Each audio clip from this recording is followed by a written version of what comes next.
Hello. This is Ken Honda speaking. Today, I would like to introduce the presentation by Mr. Kenichi Sawada, a private ancient history researcher in Japan. Mr. Sawada has published 4 books about Jomon period. Are you aware of the Jomon period? It is another name of the Neolithic period in Japan starting at the latest 13,000 BC and lasted more than 10,000 years. You should be aware of the Mesopotamian civilization. It is said to be the oldest civilization in the world. It began 5,000 years ago.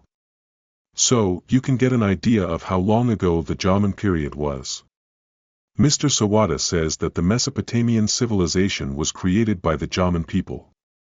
Do you believe this argument? Not only this, Mr. Sawada makes other surprising but compelling claims.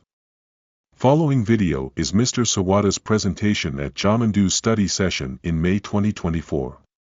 Jomon-do is an activity which seeks to create a new future by innovating the history of the Jomon period. In the video, Mr. Sawada talks about 4 hurdles for audience to accept his claims and dream of his life's work. Let's listen to what Mr. Sawada talks about.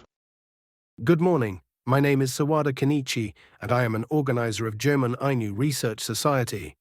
I've come from Sapporo. Thank you for joining us today. So let's get started. I'll jump right in and give you the conclusions. It was the German people who built the 3 Great Pyramids of Giza. It was the German people who created the Sumerian civilization. When people hear stories like this, I think it's normal for them to react by saying that the guy is crazy. I think it's normal for people to have a conditioned reflex to reject something that is so different from common sense. However, I collect concrete evidences one by one and build my argument by pointing out important points. When people who listen to me hear my claims, the first thing that comes to mind is probably, no way. The German people built the pyramids of Giza.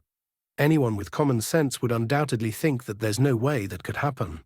However, as I will explain later, such common sense is wrong. All modern people, including you, have been implanted with a false consciousness. I will explain this later. One more unbelievable thing to say is that we know that the pyramids of Giza and the ruins of Mesopotamia were not built by local people. Suddenly, people with advanced cultural technology, foreign people, came into the land and created the ancient Egyptian and Mesopotamian civilizations there. We know this much. But where did these people come from? Many excellent archaeologists around the world have researched this, but no one has been able to figure it out until now. There is no way that Sawada, who is not a scholar, could understand this huge mystery. I think this is a natural reaction. But the answer is that it is because I am not a scholar that I have been able to reach this conclusion. I will explain it briefly. First of all, there are many hurdles to overcome in order to get there. I will choose 4 of them and introduce them here. The first hurdle is, modern scholarship is too subdivided into different fields and disciplines. Deeply researching a subject is an absolute necessity and a necessary academic method. However, there is a lack of a bird's-eye view. For example, I would like to introduce a part of my bird's-eye view. There is an Ainu folklore that says, the Ainu of the age of the gods settled all over the world and left their ideas. That is why Ainu's place names remain all over the world. People who only study the Ainu think that this is just an Ainu folklore, a fairy tale, and don't explore it any further. In the Ainu language, the word Ainu means just people. Therefore, the Ainu of the age of the gods refers to the Japanese of the age of the gods. In other words, there is a folklore that says, the Japanese of the age of the gods settled all over the world and left place names in the Japanese language of the age of the gods. But they end up thinking that this is just a fairy tale. If you only study the Ainu, you will naturally end up with that conclusion. Next, let me talk about the Celts. It is not known when the Celts began living in Europe. However, long ago, when Europeans today travel to various parts of Europe, they found that the Celts were there first. We don't know when the Celts started living in Europe. Celtic is a language without written language. There is no one left who speaks Celtic today. Therefore, it is no longer possible to reconstruct what kind of language Celtic was. However, famous European place names such as Paris, London, and Milan are Celtic words.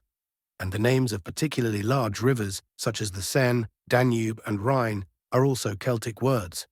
The reason why Celtic place names remain is that, for example, when Europeans reached Milan, the Celts were already living there, and the Celts called that land Milan, so Europeans still call it Milan. This is the same situation as when many place names in present-day Hokkaido are the same as place names that the Ainu used to call places. This concludes the discussion of Celtic place names. Now, let's talk about what the Celts left behind.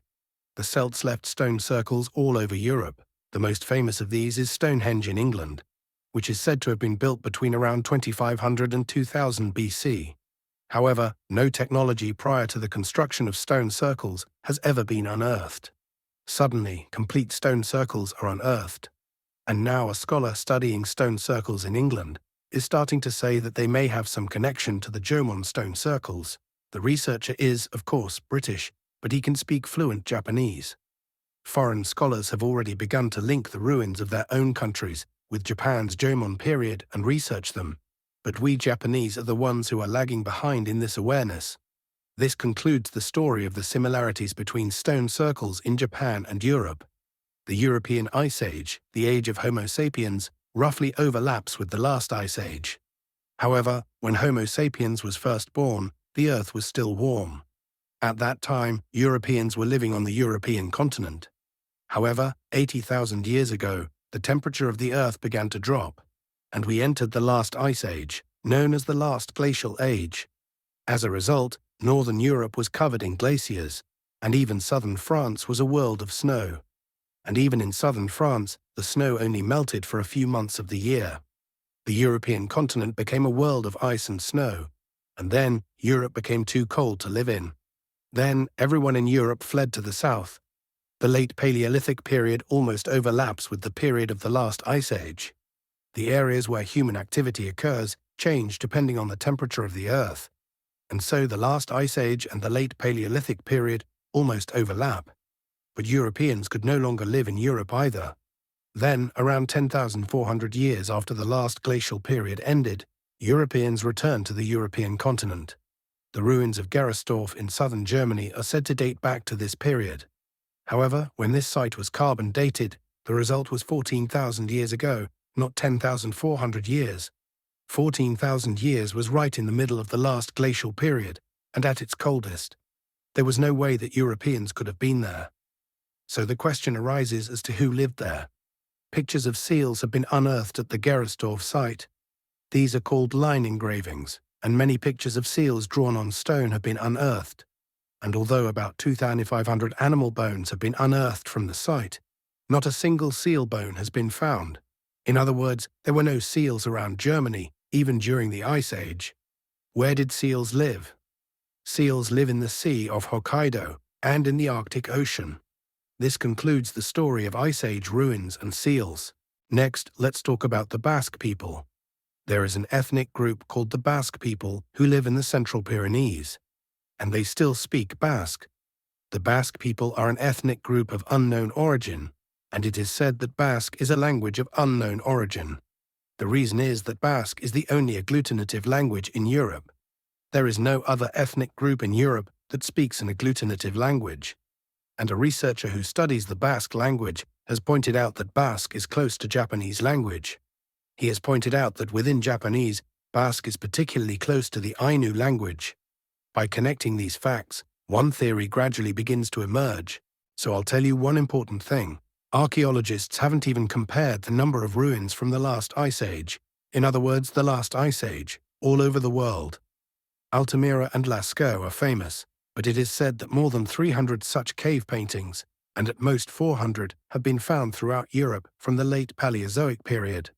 There are 100 to 200, maybe even more than 200, famous ruins spread across the Siberian plain. But at most, there are around 200. Neighboring South Korea has a few dozen. At most 100. In the vast territory of China, the People's Republic of China has almost none. At one time, people using microliths crossed the Yellow River and went south near the Yangtze River, but for some reason they returned. There are almost no late Paleolithic ruins in China. But do you know how many late Paleolithic ruins there are in the Japanese archipelago? Actually, there are 16,000. It's overwhelming. Some say there are 17,000, but this is because one ruin can be counted twice or 3 times. Since Japan has a long history, so there are ruins from different eras in one place. Even if you count those overlapping ruins as one ruin, there are more than 12,000 ruins. In other words, the remains of humans from the Ice Age are overwhelmingly concentrated in the Japanese archipelago.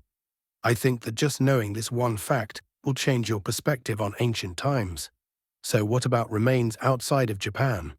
At all of them, almost all of them, and ultimately all of them, things that only the German people could have left behind have been unearthed. This means that whether the remains are in Korea, Europe, or Siberia, only the German people could have left them.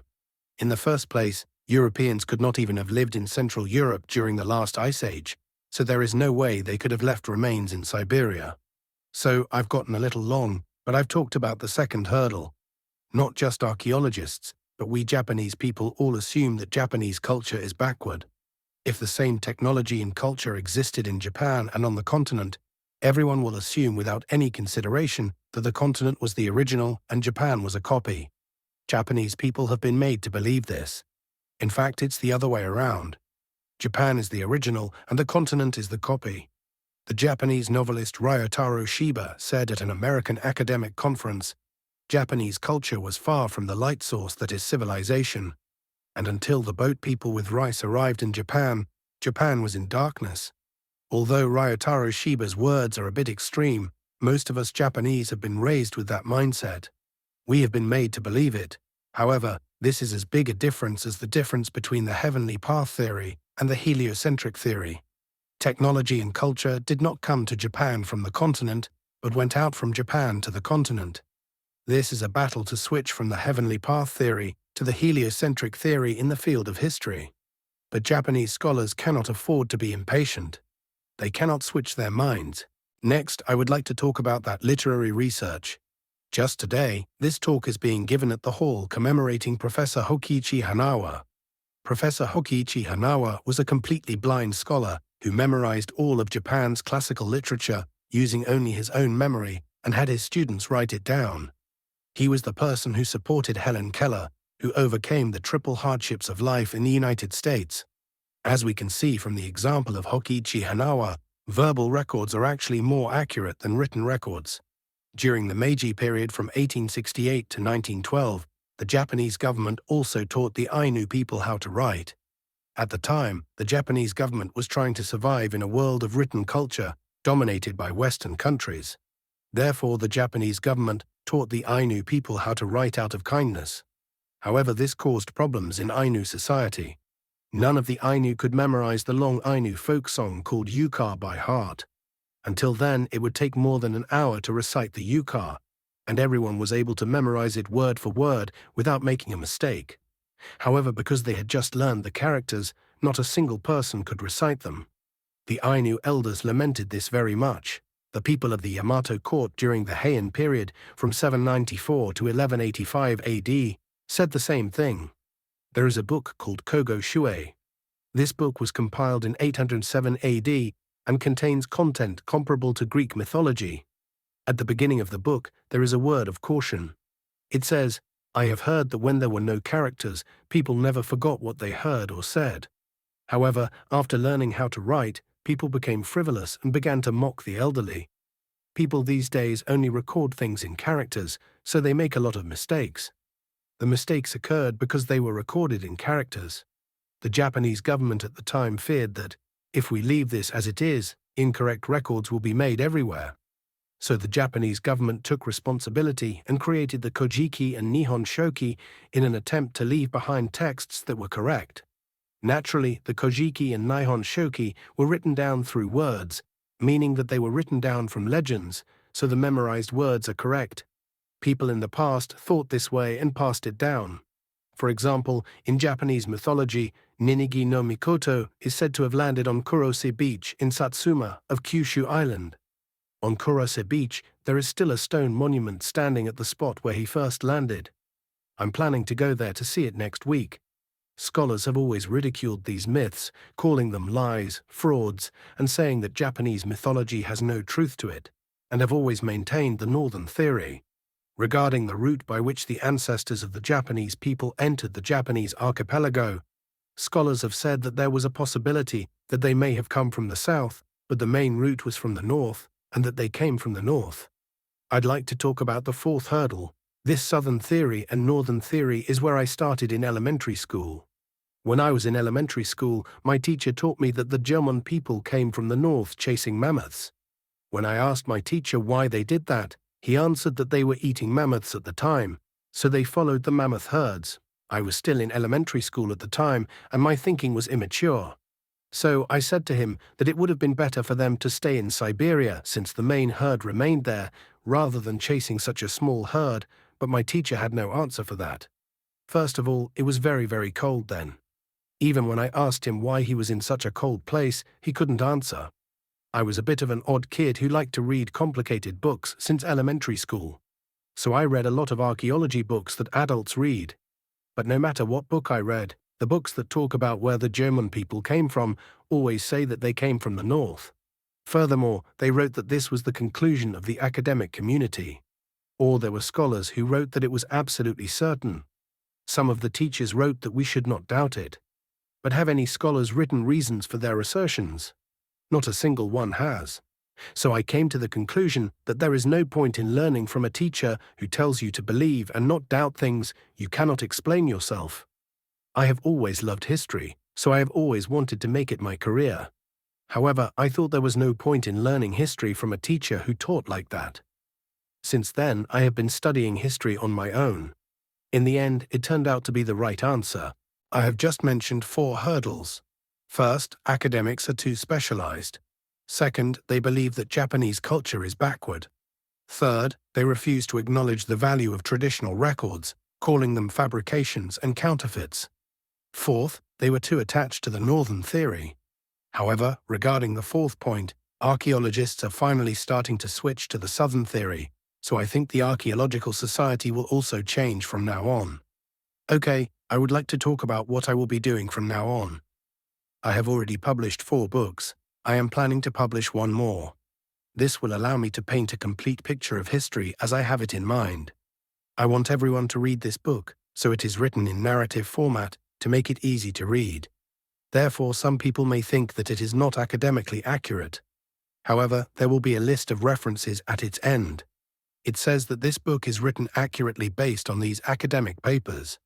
However, this book does not explain which sentences correspond to which papers and documents, so I have created a separate website to explain the correct way to look at history. On this website, I write about what can be deduced from which documents, which ruins, what kind of dating tests and DNA results. I am currently in the middle of working on this. Once this is completed, I think that people who have been supporting the Northern theory or who have said that Japan is behind will no longer be able to refute it. Okay, let's talk about what I'll do next. There are still a lot of people out there who believe in the geocentric theory without a doubt. So do you think I'll go around trying to persuade them? I think it's pointless to try that. Even Galileo, the great genius who advocated the heliocentric theory, was unable to persuade the judges in front of them and received a life sentence.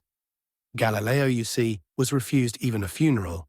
Even in Japan's Murahachibu, a social system that excludes people from the community, they help with fires and funerals.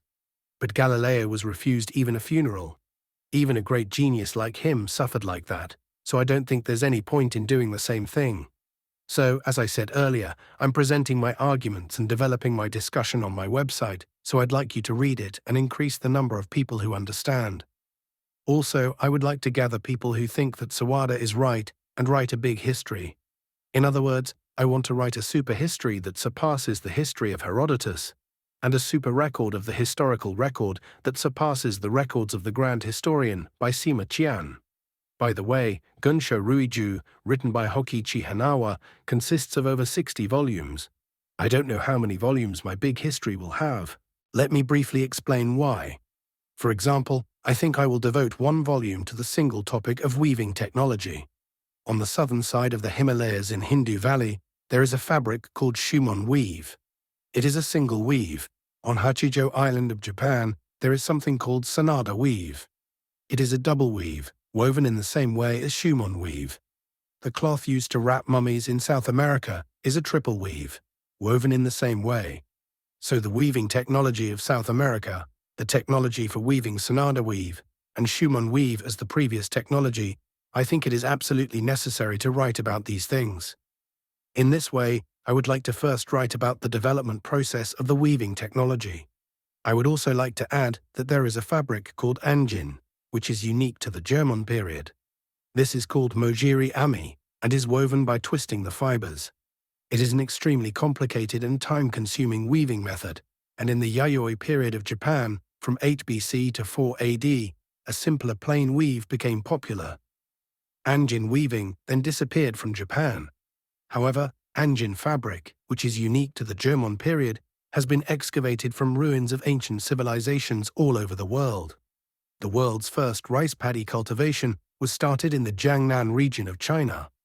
Anjin fabric has been excavated over a wide area from that region. This information on the distribution of Anjin weaving will likely be written in the textiles section of Big History. Anjin weaving disappeared all over Japan, but modern Ainu people can still weave Anjin weaving. People in the Echigo region of Japan can also weave Anjin weaving today. These facts can be explained very rationally. When reading the book Nihon Shoki, there are several descriptions of ebisu of Echigo being given rewards. In other words, ebisu from Hokkaido came to the Echigo region.